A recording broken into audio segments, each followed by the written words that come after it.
Well, it's not exactly the same as we thought it was going to be.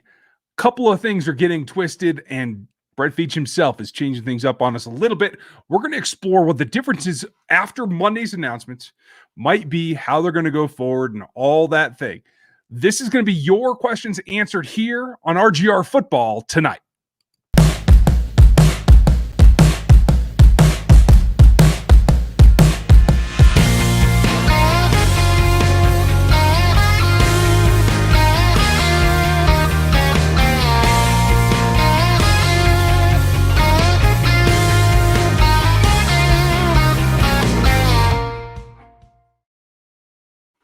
Welcome back, friends and neighbors. Hope you all are doing well. It is a Monday night in the off season, so it must be time for Q&A.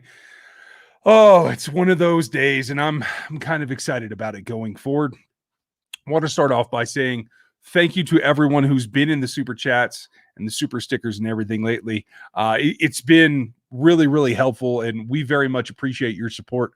If you want to continue that, or if you're somebody new and wants to continue the support, you can hit a super chat or a super sticker and do whatever you like in terms of dollars and cents. But make sure that you ask a question so that I make sure to get you something for your support of our channel and everything that we're doing, because it's been a lot lately. And while there's always more to do, it is really nice to be appreciated, and we very much appreciate you guys. That said, tonight's going to be fun. We're going to get into the questions and answers. I'm not going to go over a big spiel at the beginning because there's just so much reaction, and I didn't have a theme about this other than we got announcements about the three key injuries to the tackles and Patrick himself. So we will definitely get to that. I'm sure you guys have a ton of questions. If you've already asked your questions or you're new to the channel, make sure you like and sub and get the bell notification. And you already know to put your question marks at the beginning of the question.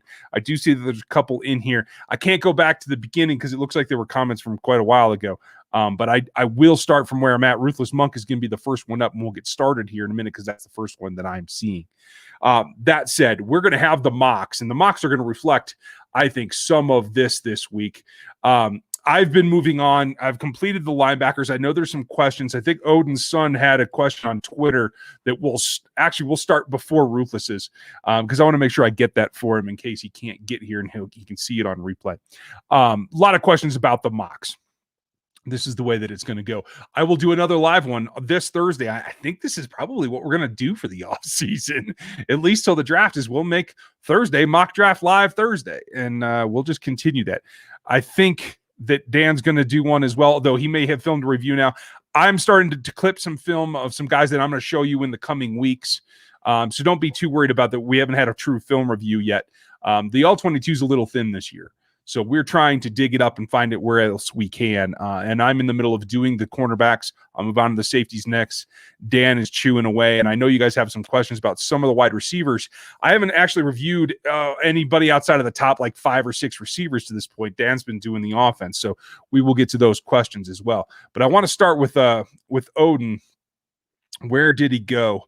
Thoughts on Liam Eichenberg and Jeremiah Owusu-Koramoah. Koramoah is an interesting player. I think he's more of a Dan Sorensen replacement than he is a true linebacker. He's a big, strong safety that can cover, in my opinion. The problem is he hasn't played at the back of the defense, so you can't like swap him in for Dan Sorensen 1-for-1. But I do think he's really light. I don't think he takes on the run terribly well. He is a coverage linebacker, and truly the amount that he played in the nickel was pretty significant as well. So the coverage is definitely there. But I think he would be more of a strong safety type in the NFL. That's just the way that is. Like Eichenberg, I haven't reviewed his film yet. I just know from watching live. Dan's doing the offense, and he's done all the tackles. I think Eichenberg's definitely a guy that can fit the bill for protecting Patrick. And one thing that I do like, and I equated this at the Senior Bowl, is the way Ian Book runs around, or did at Notre Dame. I think it keeps the O-line on their toes, and I think that's good experience for them in terms of one of those Notre Dame offensive linemen coming in and maybe playing in Kansas City, because that's what Patrick's going to run it around, and they're just used to that aspect of the game. And I think that's important as well. We will have more on them, and I will be going and cross-checking and looking at the tackles later here in the off-season, but that's my initial thoughts. So let's get back to Ruthless. He had the first one in the chat that I saw, although, wow, there's a lot of you general old timers around here. I like to see that. Gary Holland's back, Canadian Chief. Welcome. Glad you're here. Stevie Keys and a bunch of the members are here. Hog Farmers here. That's great. Hog Farmers hopes that Dan Sorensen gets put back on for 4 more years. All right, man. You might get your wish. You never know. Ruthless. Okay, you're with that. Okay, where did your question go, though? Because I rolled past it. And everybody, Aaron Morrow, of course, our fearless moderator, is in the house tonight. Make sure you say hi to him, and we'll go from there. There's the question. Okay, Ruthless. Did you see the Hitch news that he's most likely getting cut? I haven't seen any news on Hitch. I've heard a couple of people theorizing. In fact, that's one of the things I was going to talk about in the rumors video tomorrow, but I don't think I'm going to now because we have actual things to talk about. So I'll switch rumors to, are they going to draft 2 tackles? And that'll be the rumor for tomorrow, and maybe I'll touch on that. I haven't seen a report from anyone who knows what the Chiefs are going to do. If I'm wrong, Ruthless, make sure you let me know, because there's certainly a possibility that I could have missed things. I had a really long weekend with a bunch of stuff going on around the house that made things really challenging, to tell you the truth. So it is what it is. But yeah, when we get more concrete, then we'll know. And I do have the headphones on because Dan's going to join me, and it looks like Dan's ready. So evidently the baby is asleep. Well, she's not going to be asleep for like an hour, but she's down in her crib playing. So, well, that's good. Hey, that works too. So I hear you doing it. I did it too, and I forgot to tell everybody. Holidays, they're red ale. This is it's the time when I make Irish Reds, and I drink Irish Reds. So welcome to you guys. That's the beer of the night. And actually, if you guys are into beer drinking or beer making, I'm going to have my recipe for Irish Red over on the RGR Craft channel here probably next week. Fancy. I've got a Mystic here from the Black Project. Oh, yeah. This is really good. This is black currant and pomegranate. It's delicious. Oh, that's Dan Pucker style beer. That's what it is. It'll make you pucker. In the best way. Yes, there you go. That's positive. So maybe you heard about this. Ruthless was just asking about Hitch. Evidently, rumor he's getting cut. I haven't heard that from anybody that has actual sources that I know of. So have not heard that either, especially with the way he played this past season. I don't know why you would want to cut the most experienced linebacker in the fold here if you don't have someone who's going to come in and be able to give you what he gave you. So that I'm not entirely sure where that's coming from, but that's interesting if it's even remotely close to true. Yeah, that's exactly how I feel. Like, he's going to play. I think he's going to play out this contract, and he's going to kind of shepherd the younger guys in, and that's perfectly fine. That's not a problem. I think there's some theorizing going around on a couple of the blogs that, it doesn't necessarily ring true to what the team is thinking. Sometimes I think I know what they're going to do, and I'm generally wrong. So don't ask me about Travis Kelce extensions, because I'll be wrong no matter what. So, but Ruthless, if we hear something or we start to hear rumblings, we will let you know for sure. Doug Owens, thank you for watching the mocks live. That was kind of a weird thing that happened, and I don't know. In a week or two, when we can get our schedules synced up, we'll do a mock together live. That should be a lot of fun. You guys can drive us around, see where we go. So it'll be fun. I like doing the pre-recorded ones, but I don't get like you guys' immediate input on stuff. So it's kind of like I'm just drafting for sake of drafting, and then I get yelled at in the comment section afterward. No mock draft goes unfettered in this universe, no matter what. So it's not a problem. Kyle asked, where do you see Alex Smith playing this year? And also, don't get Watt going to AZ besides the money and D-Hop.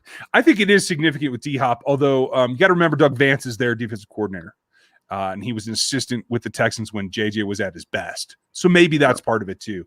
I agree. It doesn't ring true to me that, hey, I want to go to a contender and then you go to Arizona. Well, I think that a lot of people assumed coming into this year that the Cardinals were going to be contenders, and Murray got hurt. He had some injuries, and that took away a lot of his running ability, which is the reason that he started to drop off in production. The thing about Murray is he's able to create outside of the pocket. He can also run very efficiently, and that allowed him to start hitting shots downfield and stuff like that. When you forced him to play in the pocket, that's when you can see the deficiencies he has as a true natural passer. So a lot of their hype was built on him making a lot of things happen in the run game, which allowed their offense to function at its highest ability. So that's really kind of what they're hoping, I would imagine, next year, to keep that defense together and let Murray get healthier in another year, and they're assuming they're going to be contenders. I'm not entirely sold on it yet, but that's the idea, I think. Yeah, I agree. That's the concept. Let's see if they actually get there.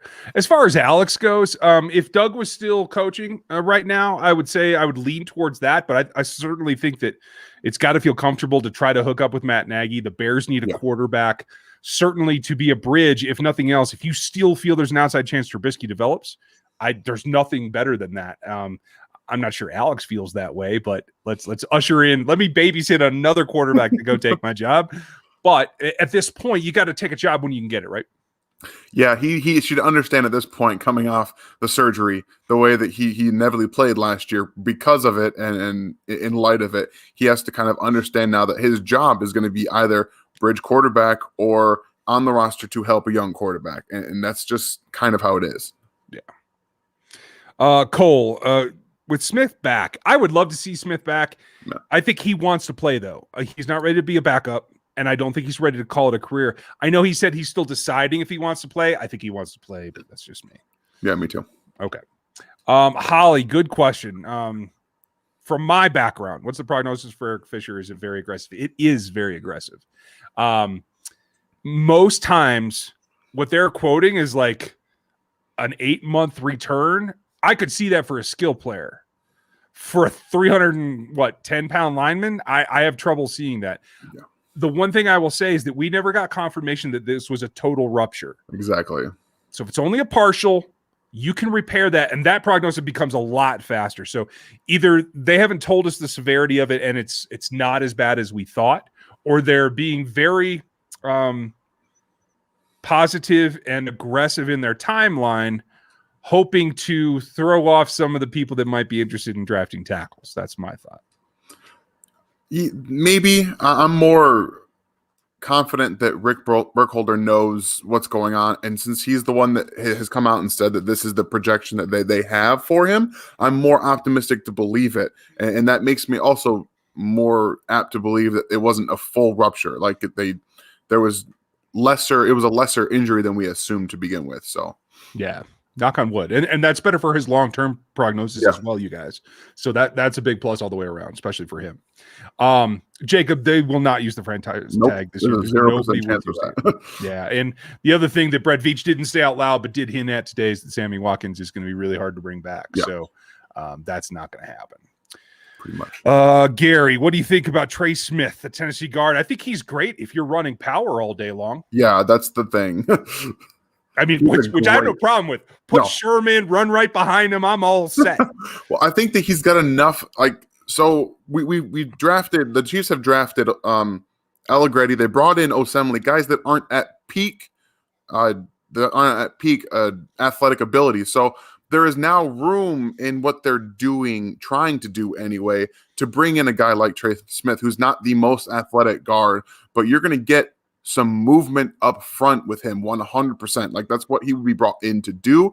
And that's what we're going to kind of see with this draft process, what they want to do with Allegretti. He played pretty well. I mean, he was not someone who you stuck out on film in terms of a bad player. So he came in and he was solid. So we'll see if he stays at guard. They want to put him at center, what they want to do with him, because if you're drafting a guard and you plan on either drafting a center or keeping Ryder, where does that put a guy who came in for you and really was not a terrible part of your offensive line? You're just going to kind of let him go and just be a backup. So we're going to see what they do with that. Yeah, I'm with you. Like, I have no problem. I would love to see them shift to more of a knock them off their face kind of offensive line. That's not what Andy's done historically. If it were a shift towards that, I'd be okay with it, because then you're talking about, I'd say, Allegretti inside. Yeah, exactly. Osemele if he comes back, or somebody like Trey Smith. And then I still feel that LDT is one of the guys, if he returns to his prior form, I think he's one of the better at getting off the ball of the guys that they have. So that's an interior three that I think you can run behind. Yeah. But we just have to see what their philosophy comes back with. Jermaine, who fills in at wide receiver number 2, an FDA pickup or a high draft pick? Wide receiver 2 is Nicole Hardman right now. They're going to have a new X. He's not going to be the number 2 as far as I think the checklist is going to go. What do you think? They are trying to force Nicole Hardman into being the wide receiver number 2. That's something that I'm very scared of. I don't think he's ready. And unless we actually fully see him go from this year to next year with a dramatic improvement in his route running, his concentration in the game, then he's not going to be a wide receiver 2. I fully believe that he's a slot receiver. Yeah. I don't think he can play on the outside, and I don't think that he can produce more than what a slot receiver can do. But that doesn't mean he can't be a wide receiver 2 if you start taking the step forward and start to get open on your own and not have to be forced the ball behind the line of scrimmage like we've seen. Exactly. You don't have to be schemed open. And that's how a slot can really be your number 2. It doesn't mean that you have to be the outside guy opposite Tyreek Hill. So that's kind of where we're coming from. We got Gary's. That's also on Trey Smith. Aaron, I like Tremble. I haven't done his film yet. I haven't gotten over to the offensive side. I'm still knee deep in defensive backs at this point. Like I'm up to here. Yeah.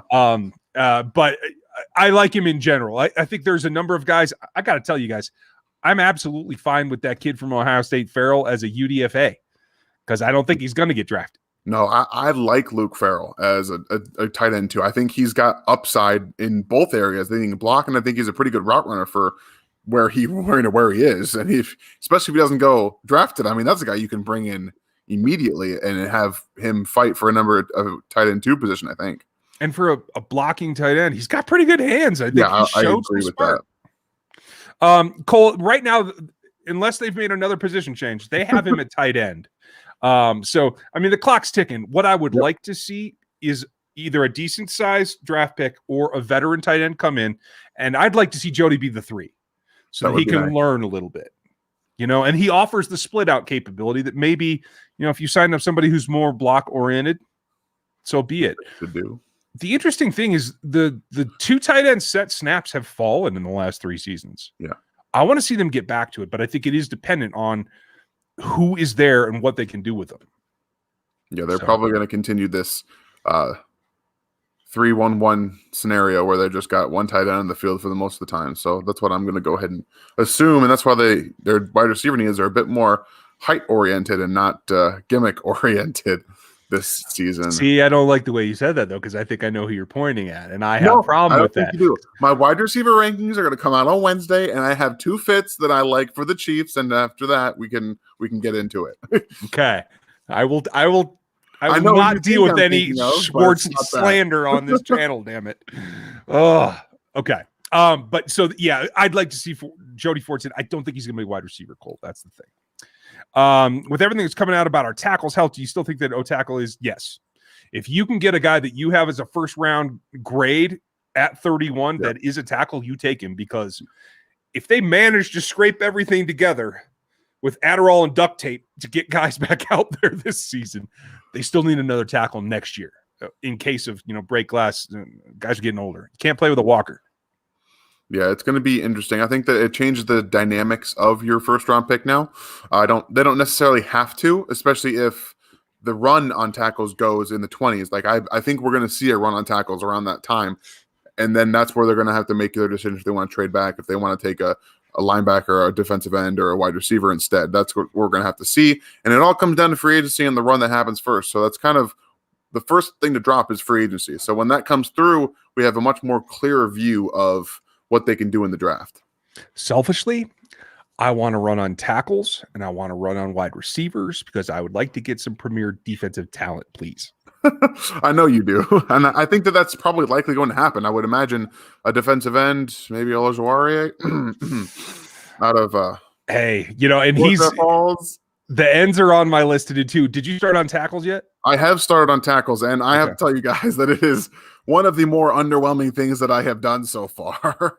It's I got to tell you, I think I would rather take like a third round guy. I have 2 that I think actually belong there. I think one's getting like almost first round hype, but the rest of them, like I don't think tackle, especially pass rushing defensive tackle, is really there. Yeah, I know. There's a couple that I've seen that are definitely, have some potential, but there's not one guy that I've seen that I've started like from the top down that comes in is just a pass rushing defensive tackle in the NFL. Like I just don't see it. Yeah. Casey, I think you asked about him the other day. Felton's not on the roster. He's not even on the practice squad. I think he signed with someone else's practice squad. And quite frankly, no, he can't make this roster. If he did, he would have. French might be able to push for it. But despite all my evaluations, they continue to play Garrett Dieter. So don't ask it doesn't make any sense. French gives you way more than Garrett Dieter does. Way more. I agree. I decided to put that back because I think I look terrible. So, hey. Sorry, guys. It might actually, you guys might think that I look better this way because you can't see as much. So that's fair. I'm not so grainy this way. My office is not super clean, though. So we're just speaking of, in a week and a half, we're going to be moving, and I'm going to get my office. I'm going to get a new computer. We're going to have a setup way better than we have now. So that is in the works. Dude, that's going to be awesome. I can't wait. Then I could just put myself in a little teeny tiny window like this, and no one has to look at me. So that'll be good.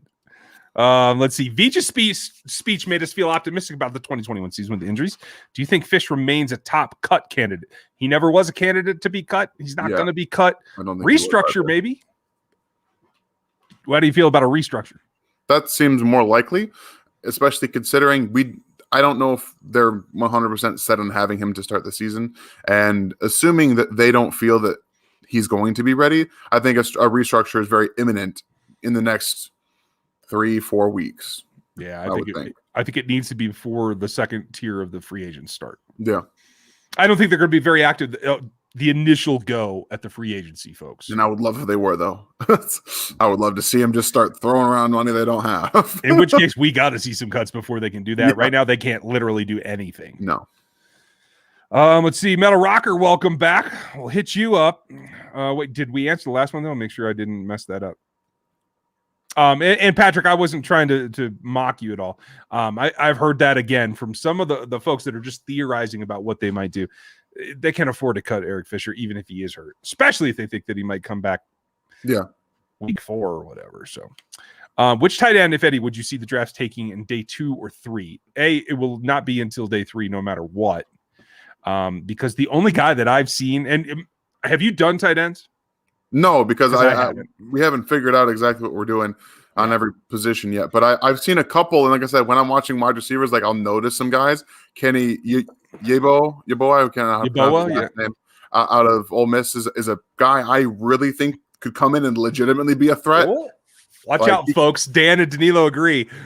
I know, I love that guy. When I'm watching Elijah Moore, I just see this giant 84 of a tight end running down the field, literally just wide open. What's going on here? So yeah, I think he's great. I'll take a look at them. They're one of the last positions that I do just before the running backs. So we'll get you guys more information as we get closer. Alyssa, let's see. Have you already answered this, but thoughts on JJ to the Cards? Just a little bit, confusing. I think that's a comfort thing. I think he wants to play with guys. I know that he and Hop used to get along, so I'm sure that's part of it. But I don't think you can call yourself in for rings that way. You know what I mean? Yeah. Yeah. It's more plan on upside that you're not entirely sure that's actually there.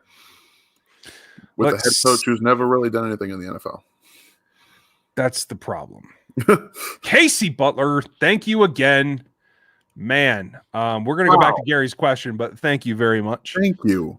I think it would be cool if Alex came here and not just this season. I think eventually he'll reach the point where he and his family decide that it's not worth the risk to play anymore. And I do think that not only coaching quarterbacks, he can do that in his sleep. And I think it'd be really interesting to see he and Patrick switching roles years later. But I think that in particular, working with Nagy now is what I would do if I were him. Yeah. And then I would retire, and then I would want to work with Patrick because the familiarity breeds success. And I think if he can be successful in his first outing as a position coach, I think he'd be a coordinator and a head coach within 5 years. I think he's that good at this game. I agree with that. He's had the mental side of football down for literally years. He's been an incredible understanding of the game quarterback, and unfortunately he's limited by what he's able to do with physically and kind of some of the, not really sure how to say it, but deer in the headlights aspects of his game. He feels some pressure that's not always there, throws the football down, check down, some things about his game that just didn't translate as well to what Patrick Mahomes does, for example. So I think he's a brilliant mind, and it would be amazing to see him in Kansas City, either as a quarterback's coach in any way, shape, or form, it'd be really cool to have him. I agree. I look forward to that, actually. Yeah. I'll cross my fingers. Casey, again, thank you very much. Yes. It's a huge thing for a Monday night in the off season, so appreciate it. And I will say this too. I've been asked the question about him going to Jacksonville with Urban, and I know the Utah connection is there. I don't think I want to do that. I am not confident in Urban Meyer's ability to coach professionals instead of college kids. I don't know that Alex. I think their offense will be just fine. I don't have any issues with their offense. I'm more worried about everything else and managing players, because I know that he's going to put an offense out there that can put up numbers, but everything else is where I struggle with Urban Meyer. Yeah, fair enough. Thank you again, Casey. Very nice of you. In the interview, Brett Veach said that he plans on getting McCole a bigger role. I mean, you should expect 2 receivers in this draft, in my opinion, because this is a fat class, supposedly top to bottom, better than last year's. And so I think you can get a top 100 receiver, and I think you can get a 120 to 160 receiver, and both can make this roster. Yeah, I've done the vast majority of the top end wide receivers now. Like I said, my rankings will be my video on Wednesday. We'll talk about some multiple things, but it is the top 10 plus are much better than the top 10 plus from last year. Like much better in terms of polish, route running, like just overall being good, better wide receivers. And I definitely think that they're going to have opportunities not only to get somebody, like you said, in the first 2 days, but day 3 is going to be an interesting time for wide receivers too. And, UDFAs as well. Like they're going to have opportunities everywhere to get wide receivers. Yeah, and for those of you that keep screaming at me about Scary Terry, I get it. He's going to be a day 3 guy is my guess. I don't think he goes higher than that. Dan, you'll tell me if I'm wrong, but no, I don't see. Okay, so I don't see the impetus there. I do think some routes in 2020, he showed more build-up speed than explosion to me. And I know you said his 2019 is better. I don't have the patience. In fact, that's what we're going to do next week. Dan and I are going to do a video next week where I'm going to explain to you why this draft class sucks. The whole thing, because I can't tell if the 2020 guy is real or the 2019 guy is real. It's very driving me nuts. I will give you that. It's very difficult. I'm doing whatever I can to try to differentiate. But I will say, I watched Terry against CJ Henderson, and he tore him up. So that is what I'm looking at. It's what I'm looking at. It's what I'm going with. Okay. No, seriously, folks, get prepared. Spread the word. We are going to do a whole show on why this draft class sucks. Why it sucks. Why I hate watching them. All of them. I don't care. Anyway. Sláinte, Canadian Chief. And Murphy's is a perfectly good option. I kind of like that one as well. I'm a Smithix fan myself, too. Willie Little. Is that his name? Willie? I thought it was Wiley or something. It's Walker Little. Walker. I haven't gotten to the offensive line yet. Dan, did you look at his film? Did you find any on him? I can't, for some reason, the all 22 that we have access to, some of the links don't work. So I have to go through and find different links for Little. But I will say, he does have all the tools to be a starting tackle in the NFL. I've seen him being drafted as early as 31 to the Chiefs. No, thank you. He is not a first round or a second round player right now. He has the tools. Tools are not finished product. Yeah, I agree. The Chiefs are going to have 2 fourth-round picks, I believe. They have one now. I think they're going to get another comp. They could get a 5th. I think with one of those, that's perfectly fine. If somebody decides to take him in the top 100, more power to him. I ain't doing it. I gotta have overwhelming evidence to the contrary. Okay, E-turn. When are we finally done with Ward? He's the weakest link. I don't know if he's the weakest. He certainly lost his momentum in development, I think. Can we find a free agent draft that can replace him easily? But that's not going to happen. He's a restricted rights free agent. He will be back on this team. He'll be cheap. He'll be easy. It won't be a problem. I just want to see Bo Peep push him. Yeah. I mean, I don't think Bashaud's going to be back. No. I'll tell you, I'm only through about the top 5 or 6 CBs so far. I tried to do that over the weekend. Like I said, my weekend went to, in a handbasket. And I got to tell you, like, I'd be tempted to trade up for JC because, like, if you want, and I don't mean trade up from the first. Like I'd go up 5 or 6 spots if I needed to, because I like the size aspect that he has with Breland, but he actually moves better than Breland. Yeah. So Horn is like the second is my. From what I've done a little bit of corner, just gleaming here and there. He is probably a top 15 pick. Like, I think that highly of him. He is, and he's got the demeanor. Like, he gets in your face. Yeah, I love it. He's going to be really good. Now, he doesn't have the super top end long speed, but he's ahead of where Breland is. And so I think we have to expect Breland to not come back, and I think we have to expect to see Snead on the outside. So you guys can also feel like pretty comfortable that not only do they need another outside corner, because Baker's hurt, right? He may come back. I think the future of this team may be Snead and Baker on the outside. But you also have Bo Pete. But you could use another nickel guy, because Fenton will get the start there, I'm sure, if it's Ward and Snead. But there's a couple of guys out there that could be really nifty little corner guys that you don't have to spend a top 100 pick on. Yeah. You could also look at some safeties that have the necessary hip fluidity to play at nickel. Like some guys that you could put in there and play a third safety. That's what they can probably look at too. Now, this guy popped up. Jim Murphy, good question. Dan, have you watched the center from Notre Dame? I can't remember his name. I haven't gotten into interior. Is it Kramer? I think it is. I don't know. I can't remember, but I do remember he's on my watch list. Like, oh, that'll work. You know, Josh. I can't remember his name yet either. It's what I get when I do all defense first.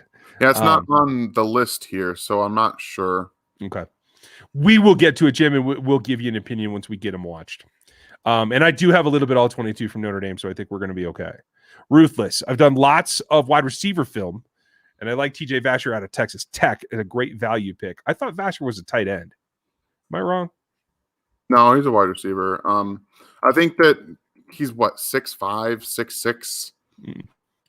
6'6", like lean. I haven't looked at him specifically. I know a lot of people have seen some of his tape and stuff, but I like with 6'5" and 6'6" guys, you need to be able to run routes, and you have to be able to sink your hips, and you have to be able to have quicker feet, and a lot of that doesn't happen for guys those size. That's just kind of how it is. That's why I was a big fan of Colin Johnson last year coming out of Texas. He's 6'6", but he's got some weight to him, and he also has very good footwork and very good hips. He's able to do a lot of different things and run routes. So I haven't looked at him specifically yet, but if he's about what I would imagine, very stiff and slow feet, probably not. Like, yeah, you guys got to remember, I mean, for all the Scary Terry and the other talk, big wide receivers are not what this team is necessarily looking for. Yes, there's going to be some guys that fit that bill, but this team wants speed, number one overall, and they want the ability to get open and separate. They don't want tight windows as much as Patrick would probably be fine with it. They're not going to throw jump balls, and they're not going to make him win with his body. That's not what they're looking for. Info, we covered this. It doesn't preclude them from anything tackle-wise. Ian, thank you very much. Member question. I know Veach has a history of being aggressive, but do you think he has the foresight to maybe draft for the future instead of now? I don't think he has the luxury of doing that, to tell you the truth. They have fish to fry. Well, that's true, but they've also drafted for the future last year. Like I think that he's starting to understand that he can take value when it's there. In the second and third round last year, he took Willie Gay, who was a guy who was dropping down the boards, not because of his athletic ability, but because of some off-field stuff and his snaps not playing in college so much. But he clearly had the potential to be one of the best linebackers in that draft. You get him in the second round, and then you get Niang, who was rated as the best offensive tackle in college football prior to his injury-plagued season. So you're starting to see him kind of, at least in this one draft, it's a small sample size, see him and look at value for the future, as well as being able to do some things now that help. So I think that there's some value to that. Balance in the force. Gary, Dylan Moses, Nick Bolton. If it's me, I don't draft either of those guys. Period. Yeah. I'm not interested. Could the Chiefs? Possibly. My guess would be it would be Moses in the 4th or 5th. I don't think he's a top 100 guy at this point by any means. And I think Bolton's just too undersized. He plays one direction, and that's forward. I don't think they want that from their linebackers. Again, we could see a shift change. If they wanted to get an aggressive downhill attacking linebacker that they're going to blitz so they don't have to send the corners, I'd love that. Yeah, it'd be fun. That'd be great. And then Bolton would come into the picture a little bit more. I still feel he's undersized for what I would do, but they might enjoy that more if they're trying to throw him at the A gaps and really attack with their linebackers. Let's see. Steven, would you pass on a good player in the draft? In the draft is already on your team's position of strength in order to address a need. That's the problem. You can't really do that. You do that, you get yourself in trouble. Yeah, especially if you're reaching for said player that's a position of need, which is really kind of why we're talking so much about the run that's going to happen before 31. It's going to be tackle or wide receiver. I'm very confident in saying that. So the value is going to be there for one of those two positions. It could also push a linebacker, defensive end down that way. And that's what we're really kind of trying to guess it's going to be. And if you say that the Chiefs really want to draft a tackle and a run on tackles goes, you can't be reaching for example, Dylan Radins out of North Dakota State in the first round. I don't think that that's something you can do with what's ever going to be left on the board. I mean, I think he's a nice athlete. I think he's got a long way to go in growing into beating up grown men. And guys, I tried to go to a different mock engine. It didn't work. They were terrible. So right now, so I'm sticking with TDN for right now. And they have him in the 40s. He's in the 60s for me. It's not even close. Yeah, He's I've got him down in the second round, early third for me. It's just it's not there yet. Yeah. So, okay, we see him the same. I'm glad. And folks, we don't really coordinate on this. Right now we're throwing out opinions that we haven't talked about before. Yep. I like that, actually. But no, you take strength where you can find strength. And if you find that you're overwhelmed at a position, you find a way to use it. Both of you guys had Jabril Cox in the mock. Do you expect the Chiefs to take a linebacker in the second or third? Yeah. Like Jabril. I think that's where the value is going to be, and I think they're going to chase value. The problem is the second. If we know Brett Veach at all, Brett Veach is going to find somebody he likes. They're going to go get him in the second. Hopefully they don't trade up for it. Knock on wood. And so does that preclude them from taking the linebacker? We don't know. We're going to have to see how that falls. I want Cox on this team like yesterday. I do. He's very good. He's very good. He's adaptable. He went from NDSU all the way up to LSU. And yes, he's a little undersized. He's a little thin. He doesn't take on the guards as well as I would like. But he did it seamlessly and played at LSU in the SEC on one season. He can make that jump again, and he has time to fill out his frame. I think he will be one of the best backers in this class. And if you guys look back, it's not just Patrick Queen that was good. Phillips was good this year too as a rookie in Cleveland. Like, they're turning out some good linebacker play. Pet peeve of mine. I like those guys. Should the Chiefs trade up for Chase? I would love it. He's wide receiver 1, but no, they can't afford to do that. Yeah, no, guys, that's not going to happen. You didn't even argue with me. I thought you were going to say Devontae is number 1. Well, I got him 1A and 1B. Like they're like right here for me. Like, this is how it is. I'll say all 3 of them belong in the top 15, no matter what. Maybe the top 10. Yeah, but I do have Chase 1. Odds that the Chiefs land Matt Milano, 0. He will be a Bill. I'm not so sure about that. Really? I think I've heard some things that the Bills are going to be trying to cut something. Unless they tag him, I don't think he comes back, personally. Okay. So I think there's some chance. But again, I don't think that Milano is all that desirable for the number he's probably going to command. He doesn't have the speed the Chiefs want. Like, yes, he's pretty good in coverage, but it's makeup, it's zone, it's instinct, and that's fine. That's why I kind of feel like he'd want to stay with McDermott and stay in that system that he's been the best in. But, yeah. Casey, good question. I like Jamin Davis. I like him even in the 3rd round. I can handle him in the top 100. I see a lot of Davis people. Is very good. I haven't watched Kelvin Joseph yet, though. I'll tell you guys something about Kelvin Joseph. Go on, tell me. So he's got some real good flashes, but the bad is really, really bad. Like, he makes some bonehead, dumb mistakes. Like, you can see that he clearly has the talent. Like, he flashes it all the time. He makes some really good plays, and then he just like lets someone run right by him as he's looking nowhere. Like, where'd who go? Exactly. Like, he's just very weird. So I think it's very specific. Like, he's going to need to go to a defensive coach that like can just take him to side all the time and speak in his head and tell him, just don't do that dumb thing. Just don't do it. He does it too much.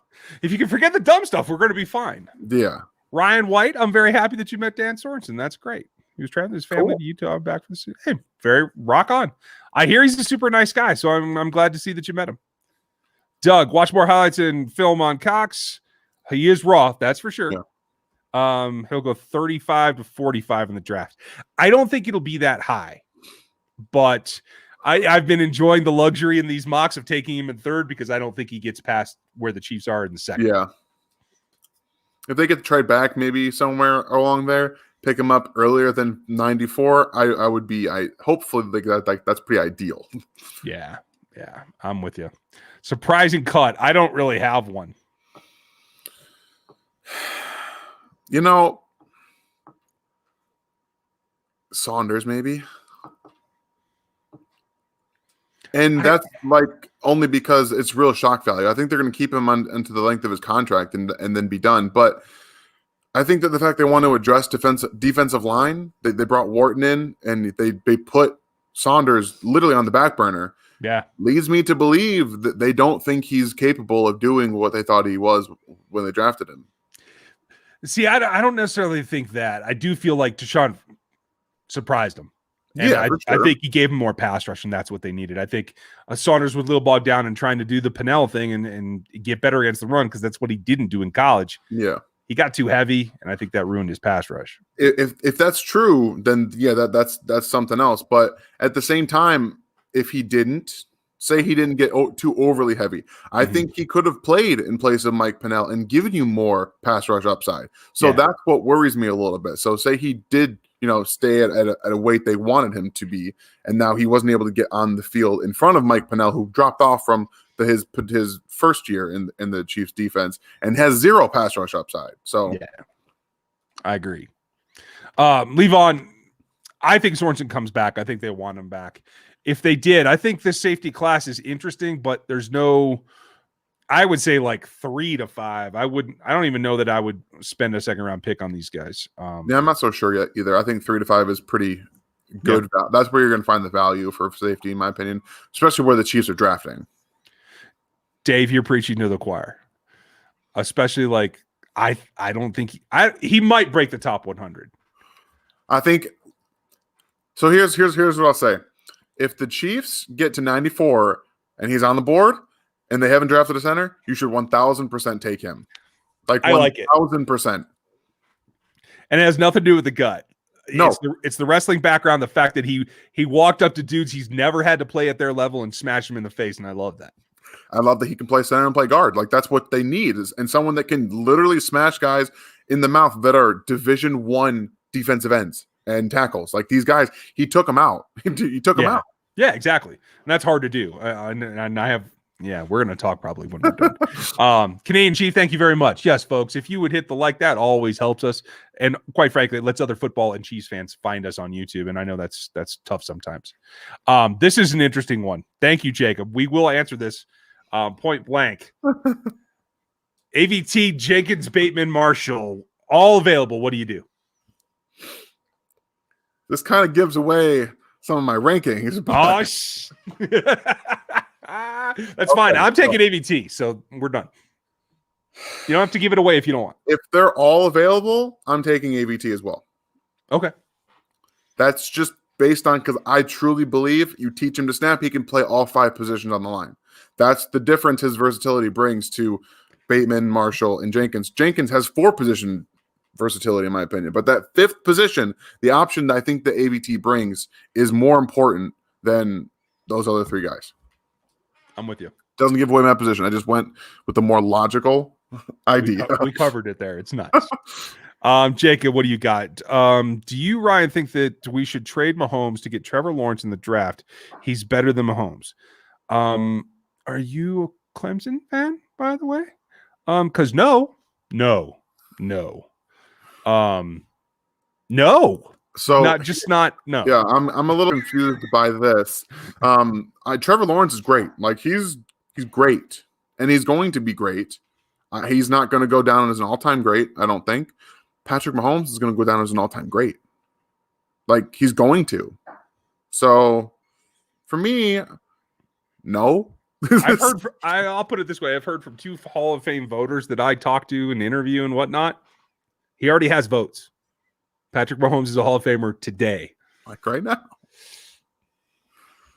I don't know. Let's let Trevor Lawrence take some NFL snaps, okay? No, we will not be trading them. I wouldn't anyway. Michael, thank you. What do y'all think of the weapons? Pringle, Robinson, Jones, a third rounder draftee, or third or fourth, to compete for number 3. Bless you. And a new running back vet replacement for Bell. Don't need a replacement for Bell because you have Damian Williams coming back. Yep. All indications are that he is coming back. So that's done. I would not keep Robinson on this roster. No, he's talking about bringing in Allen Robinson or Marvin Jones. Oh, Allen or okay, gotcha. I'm glad you read better than I do. No and no and no and no.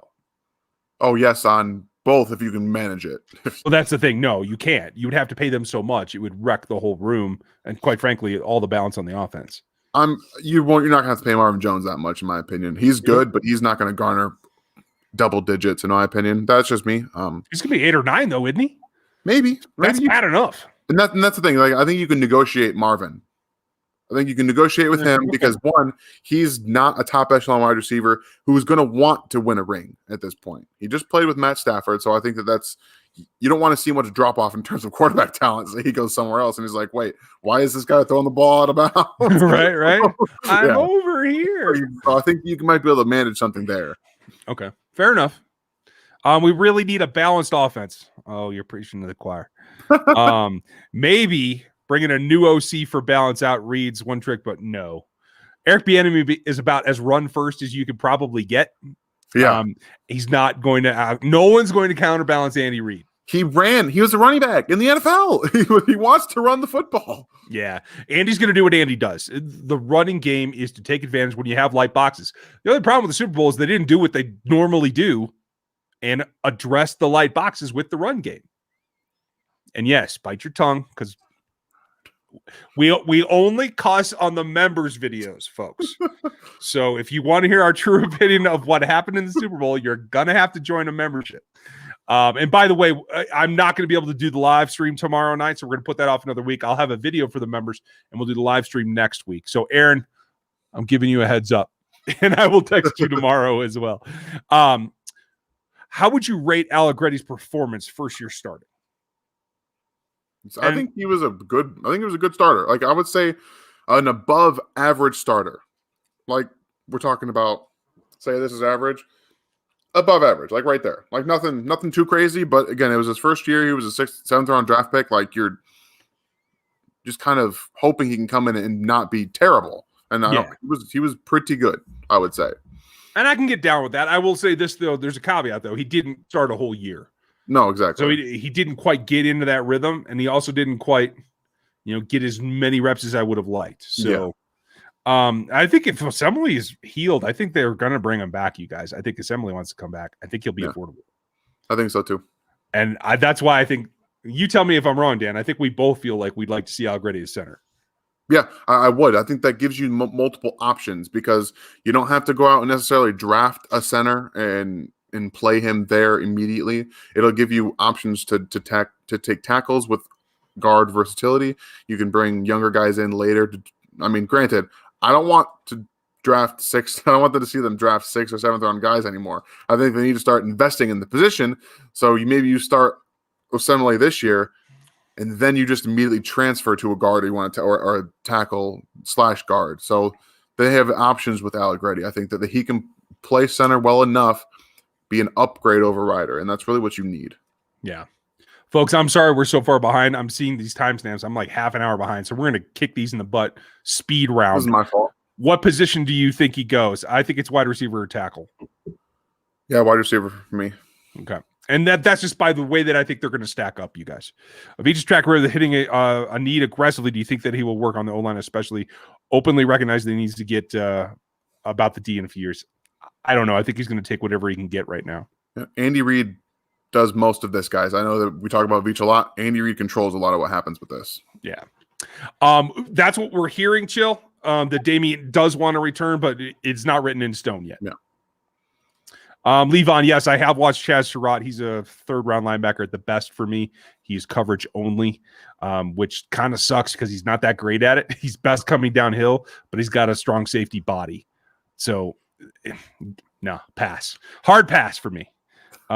Somebody will give him a job, and they'll let him run around, and he'll be okay.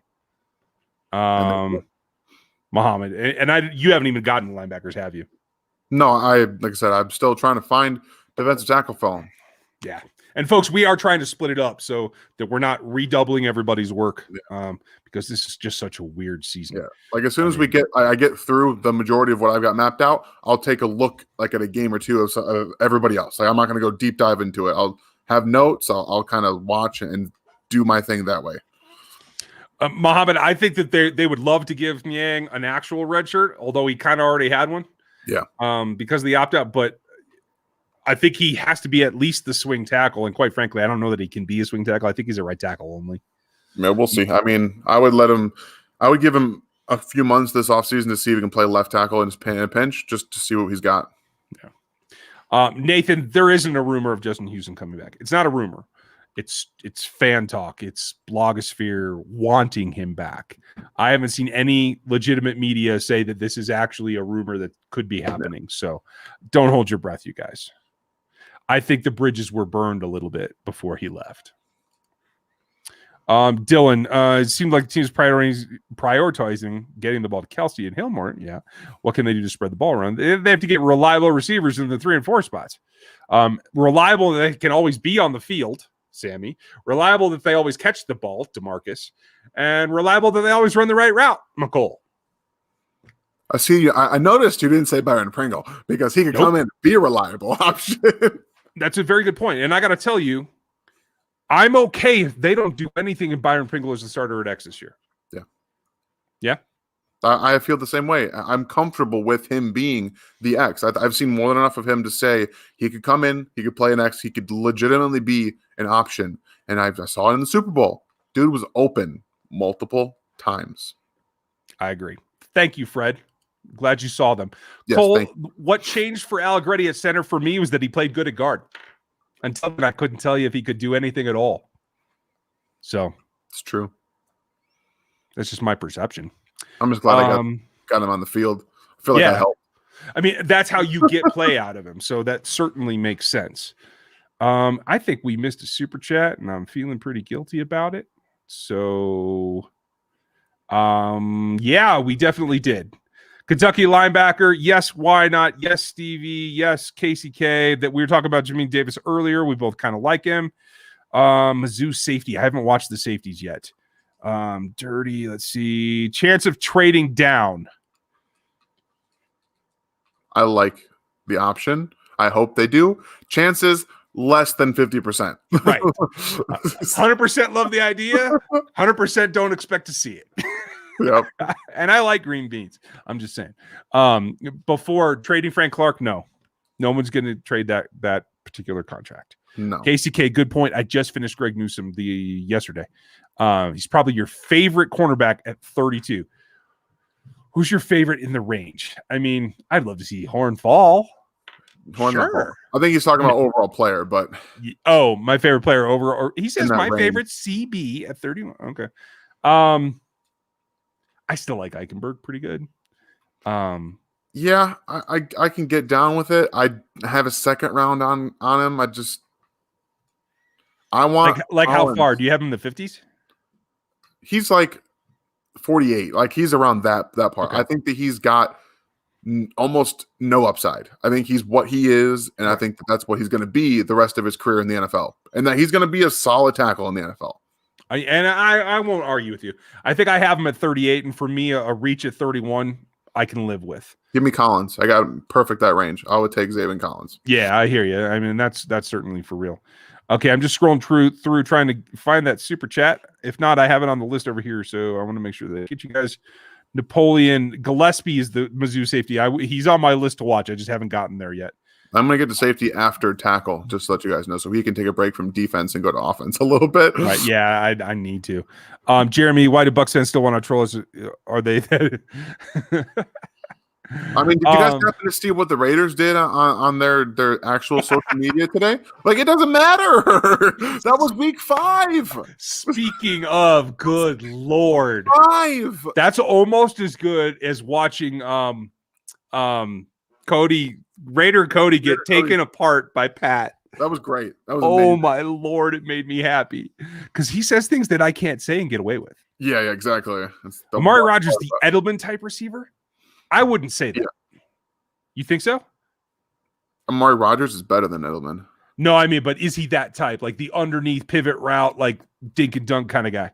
No. Okay. He can actually stretch the field. Like he's probably the smoothest mover in this entire draft. The dude is incredible in terms of ways he can get open.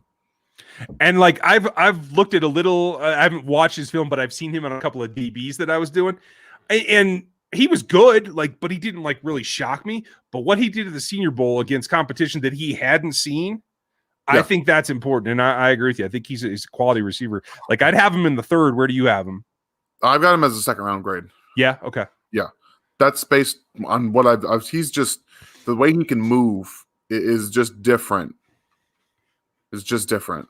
That's what it comes down to. Could Frank take a pay cut? Yes, he certainly can. That contract is structured for that. I want to say he's got 14.25 in bonus that they could change to salary and then spread out over a couple of years. There's definitely things that they could do. Frank, Tyron's up for an extension. That would save them money. Tyreek Hill could be up for an extension. That would save them money. You could restructure Fish or Schwartz or Patrick. So there's plenty of room there. And I still can't find the super chat. So Isaac Vega, thank you again. I know you joined the memberships. You're going to enjoy the Zooms when we get to it. I have to put it back a week, so don't hold it against me, but thank you for the super chat. And he asked, would you guys mind helping me out in writing my encyclopedia of the Chiefs? Writing it? No. I can't write. I can't spell to save my rear. That's why I talk for a living, man. But in fact, I think we talked about this over Instagram or something.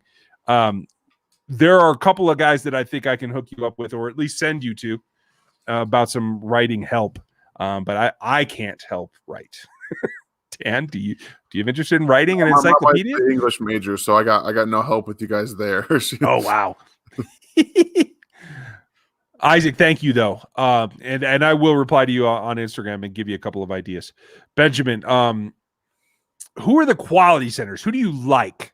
Because I know who I like. So there's quite a few. I would say that there's 3 that jump to the forefront. We've got obviously Landon Dickerson, you've got Creed Humphrey, and you've got Josh Myers. Those are my 3 centers. Like that, I'm like, yeah, you can go ahead and you can plug and play. Like plug and play, go.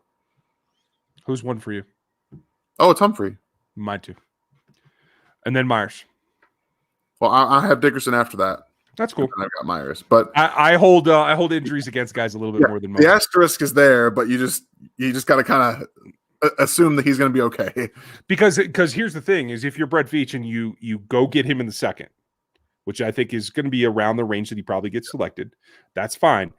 If the injuries do bite him, you've lost another 2nd round pick that didn't pan out, and I don't think they can afford to do that. No, he definitely can't. Yeah. So I hope that helps, Benjamin.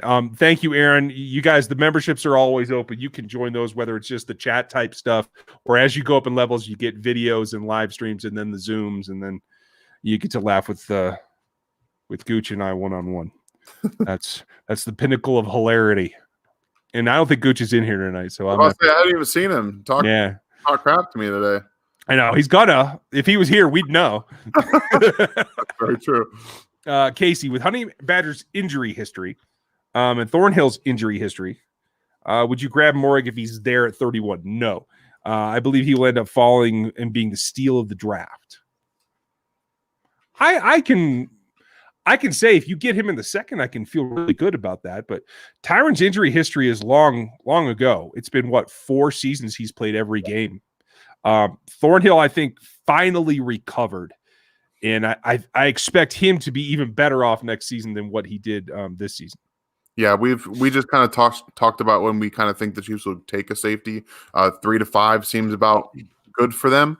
There's value there too, and there's going to be players at 31 they can take that's not a safety that will immediately upgrade some of the positions that they have. So, yeah, I'm with you. And there's also some other guys that are kind of athletic freaks that can fill in those roles. Yeah. I do have a couple of those guys I want to look at as well. I want to introduce our new VP of marketing. This is Aaron Morrow. You can see his comments below. Thank you, Aaron. Yes, gear in the RGR store always helps. I am going to be building a new store at some point in the offseason, usually in June when nothing's happening. So keep an eye out for that. I have some cool stuff that will show up there that I can't do right now because I can't make hats and I can't make coolers and whatever. And thank you for the Chiefs reference, the Locked On reference there, Aaron. I appreciate that. You're keeping me on my toes. I don't do enough advertising, I guess. I'm pretty bad at that. People ask me like, so you do this YouTube thing. What else do you do? I'm like, really? I haven't told you what I do everything. I'm all over the place. Okay. We got that question. Michael, Melvin Gordon or Von Miller? Pass. Are you asking if I take a running back over a pass rusher? I think you mean Melvin Ingram. Okay. Or Von Miller. I'll take Von in that case, but I'm not signing either of those guys. I'll sign Von. Yeah? Yeah. I mean, I'll give you a cheeseburger if you'll play for that. No problem. Have you looked at Washington safety? Well, the safety from TC. God, I always do that. Texas Christian. The guy's name is Washington. He's a safety from TCU. Okay, so that makes way more sense. Yeah, I'm terrible. I'm sorry. No, I haven't gotten to the safeties yet. I will be doing safeties after defensive tackles. So I'm piecing together film on the tackles, and I will get to safeties. But I can tell you guys right now that Matt Bowen has done some great work on the safeties on Twitter. If you're on Twitter, you go follow him. He's got a lot of really good breakdowns on them just to kind of look at right now. Yeah, for sure. And Matt knows what he's talking about with the defensive backs. Yes, he does. It's like he used to do that or something. Almost. Amazing, right? And I'll tell you guys, I don't have a ton of film on TCU, and it took me, I don't know, I burned too many hours looking for Northwestern film this weekend. So we are struggling to get the all 22. At some point, some of these prospects, I'm just going to have to watch on rewatch broadcasts. So I've had to do that with tackles. It's so frustrating. Yeah, it is. So we're going to give you our best opinions, but we are fighting, and we're a little slow because of it, to give you the best thing that we can from all 22 when we can find it. No. Christo, do you think CEH too small to be an every down back? He missed a lot of goal line opportunities due to the play calls and not having a goal line back. I have no problem with that. I thought he was a great goal line back in college. I think he doesn't get any push. He needs push. He needs a smaller gap than Darryl does. I'll tell you that. Yeah. And quite frankly, he has some good leg drive. He still does. I think he was a rookie, you guys. I think he hit a little bit of rookie wall. He got a little injured. I expect him to be a bell cow. Do you? I do too. And the offensive line gave him no help. There's a reason that he had to either score from 27 yards out like he did against the Texans, or he had to drag people into the end zone like he did against the Broncos with the left from 11 yards out. They just did not have the push up front to defend a goal line defensive front. They don't. Yeah, I'm with you. Hopefully that gets turned around too. Yes. Why not? Very interesting question. I don't see a ton of edge targets, especially for Spags, because Spags doesn't want a speed rusher. No, I know. I got one for you. I got one that I like. So do I. Okay, who is it? Ellerson Smith out of University of Northern Iowa. Okay, cool. 6'6", coming in from 2019 and 2020. Asked him to put on 20-plus pounds. Did not affect him in the slightest. Really? Yeah. Length. Okay. For days, showed out at the Senior Bowl. I'm all in. Rock on. I like it. I like a kid from Notre Dame named Hayes. Oh, yeah? And because I'd rather spend a 4th-round pick on him and have him knock the crap out of people when they're not paying attention than spend a 2nd-round pick on a guy who ends up not being able to get home. Yeah. And that's what it is for me. Guys that are, like guys you can get later, like a Peyton Turner out of Houston, who are build fits, but they have some work to do. There's a lot of guys that fit what Spags is looking for in the length and, the body type, but much like Mike Dana coming out, we didn't know what they were going to be because they still have some refining to do. And I still think that Dana is going to be a guy that look for to take a second-year jump next year, to be honest with you. I hope so. Like, I think he has it in him. Yeah. He shows a little bit more twitch than I thought he had from time to time, but it's not consistent, and he needs help and he needs coaching. It's going to be fine. But yeah, I think right now the edge is about value because like I like Jalen Phillips. He looks great. He's played great. good in college. I think he gets beat up in the pros. I don't think also injury. That's like there's. It's very true, and he's way too light. Same thing with who's the kid I always get asked about, the Virginia linebacker that really plays edge, Snowden. Yeah, I was going to say he weighs less than my 12-year-old. He cannot play in the NFL. This is going to be ridiculous. Let's see, Ryan. Besides the medical, what separates Creed Humphrey and Landon Dickerson? Skill and talent. I think Dickerson's nastier, and I think Humphrey's a little more athletic. I was about to say, I think that Creed is, like I said, a little bit more athletic in terms of playing the center position. I think he's probably a tiny bit smarter. Dickerson is going to just destroy you, and he's not going to stop. He's going to keep going until the whistle blows. He is not someone who gives up. He has always got his head on a swivel. He's trying to knock somebody out. Yeah, like if I'm going in to steal somebody's, crown jewels, I'm taking Dickerson with me. Not only will he knock somebody out, I'm pretty sure I could run faster than him at that point. Ardarius Washington, the other TCU safety, he is off my board, you guys. The same one. Because of that's the same one you were talking about? Washington. Oh, okay. Okay. That's why I didn't know him, because I took him off my board. Too small, too light, I can't see it getting done at the NFL level. If he could move to slot, maybe. I can't see it as a safety. Can you? I haven't seen him. Okay. So I'm sorry that I messed that up before, you guys. I didn't realize who you're talking about. I was paying more attention to remembering how to say Ardarius than Washington. Here's your guy. Tell me about Barmore. I'm gonna tell you guys right now, a little sneak peek. I was not impressed with Barmore. I was not impressed. Like in the slightest. I think he gets bullied in the run game, and he was very inconsistent in his pass rush. And it took him until the fourth quarter against Notre Dame, when they were completely out of the game in the playoffs, to actually start dominating an offensive line. I don't see him as a player that comes in and dominates. I see him as a part-time player, because he was roughly 50% of the snaps from what I saw, maybe. Yeah. It seemed like Nick Saban favored guys over him. And that is something that sticks with me. Like, if I see other guys playing in front of you, you may have all the talent in the world, but clearly the head coach, who's been really, really good at his job for a very long time, favors other guys over you. And that's an asterisk to me. So I wasn't impressed. He has a lot of tools. I'll give him that. Just, I have not seen him. I was very underwhelmed with all the first-round buzz he was getting. Yeah, the lack of attention screams.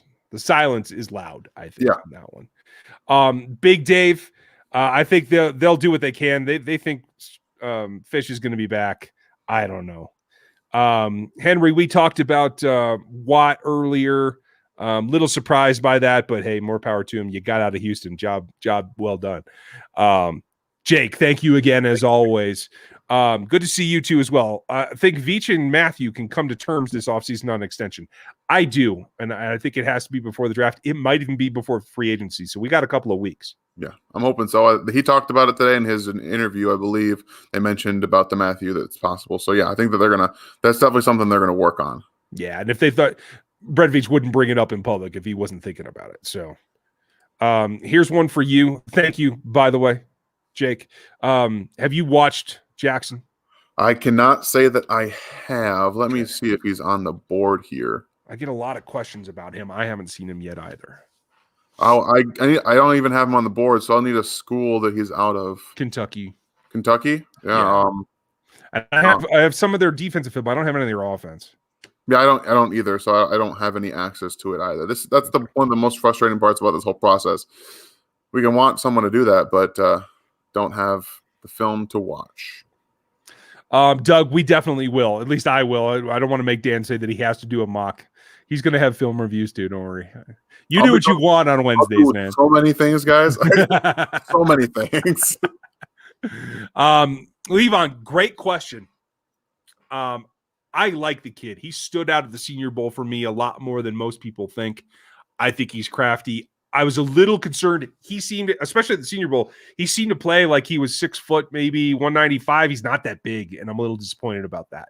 But he's one of my sleeper guys on day 3. I didn't get to see him, so I'll take your word for it. Okay. You'll probably disagree with me. It's fine. That's fine. I hope so. Ryan, good to see you. Brian, thank you. It's good to see you as well. I wish I could see you, but hey. What do you think of Mac Jones to Washington? He does seem like kind of a spick and span, could be the face of the franchise in a very political town kind of guy. I don't know. So here's my thing. You guys saw how much Alex Smith was under duress last year?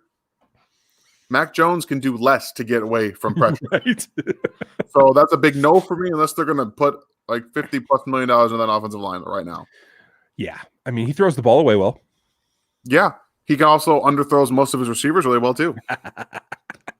And for those of you hearing this top 10 hype, I don't believe it for a second. No, Mac Jones is a second-round quarterback. It's going to draft in the first because overvalue the position. Yeah, I have to think so as well. Trask might as well. No, Trask is not going he shouldn't go anywhere near the first day. He shouldn't even be considered until the fourth round. Oh, I think I had him third, but I haven't watched him to watch him. Just watching Pitts and somebody else. Oh, you think that Mac Jones can't get the ball where he needs to go, but this ball leaves his hand like slower than anything I've ever seen. Ryan, I hope that Darryl can come along. That may be their ace in the hole, that maybe they're hoping on his development. We haven't seen him. We don't know anything because of closed training camp. We won't for a while. Brandon, thank you for the super chat. Appreciate it. Am I wrong in feeling that we're too casual talking about needing more pass rush considering how much money we have in the line already? I know this goes back to frustration about Frank. What are you going to do? I don't know. You need more pass rush. It's true. I don't think that it's casual. But they made their bet. They're lying in it. They had to pay him. They're going to pay him. Yeah, I think that they also kind of need some production off the other end. Will help as well. Yeah, you're not getting what haven't gotten much in a couple of years from whoever was opposite of Frank Clark. So yeah.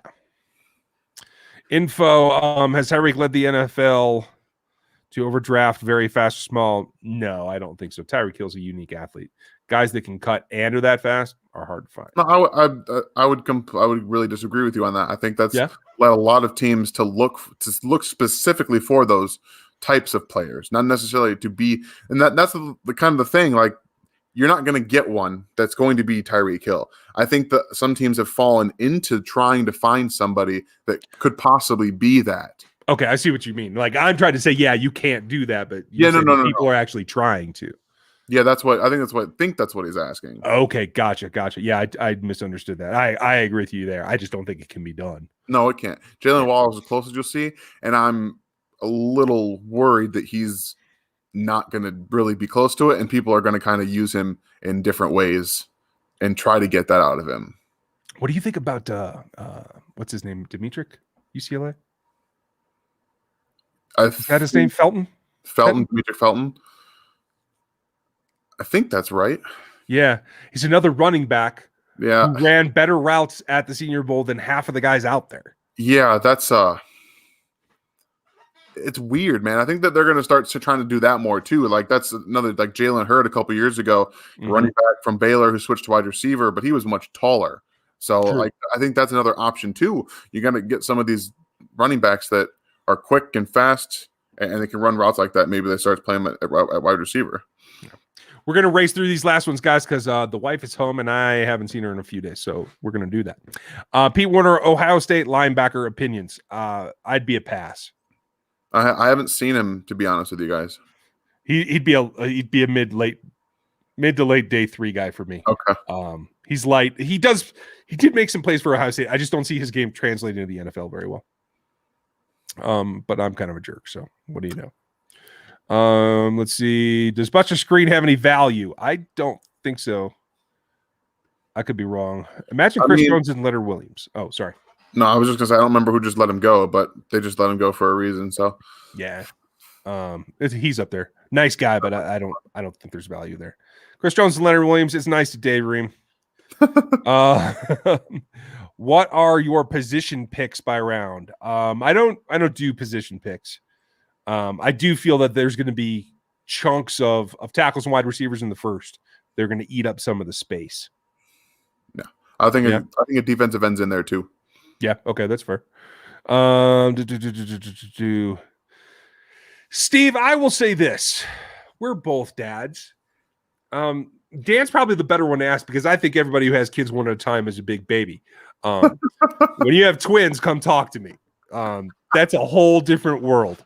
It's not something we all are going to have I won't use the word privilege to understand, but I will say that I thought I was a pretty patient person coming into this whole thing. You're not ready for it. It's a whole different can of worms. You need to be 10 times more patient than you are in real life to deal with the screaming of a child who can't communicate what's going on. So take a 5-minute break and just kind of breathe whenever you can, because you're going to have to. It's just not possible not to. You're definitely going to have to. Ooh, good Lord. I'll let you handle this one and then we'll wrap it up because I haven't seen Seth Williams yet. I'm not a huge fan of Seth Williams, to be honest with you guys. I haven't seen much in terms of actual yak potential, running more routes, diverse routes. He seems to be a guy who does a lot of very good. He has a lot of good ball skills. He can get the ball in different areas. He can come down with it in contested situations. But the Chiefs don't use that wide receiver. They don't use that kind. So unless he's going to come in and completely revamp his game and be a guy who, for example, Chris Conley, right, guys? He was a great perimeter wide receiver, could go get the ball, run down the field. This is a bigger Chris Conley. Yeah. I don't see much difference there, to be completely honest with you, except he's a better contested ball getter and has great hands. The Chiefs just don't use that. Yeah, that's just not their style. It's not going to be. Stevie, I have a whole new respect for you. Oh my gosh. Yeah. Steve, that's we deserve a round. And well done. So that's a golf clap for you, my friend. Wow, I'm scared. Maybe I'm not going to go visit the wife tonight. Dang. Jeremy Jones, thank you for the super chat. We appreciate it very much. Yeah, thank you, Jeremy. Wow, I'm just scared. Jake, I don't think they tried to turn Ruggs into Tyreek because he's not. He is way more linear than Tyreek Hill is. I think they're still trying to figure out how they're going to use him. That's what he's saying. They took him because of the speed potential of. But do you think they misevaluated him, thinking he is a Tyreek Hill player?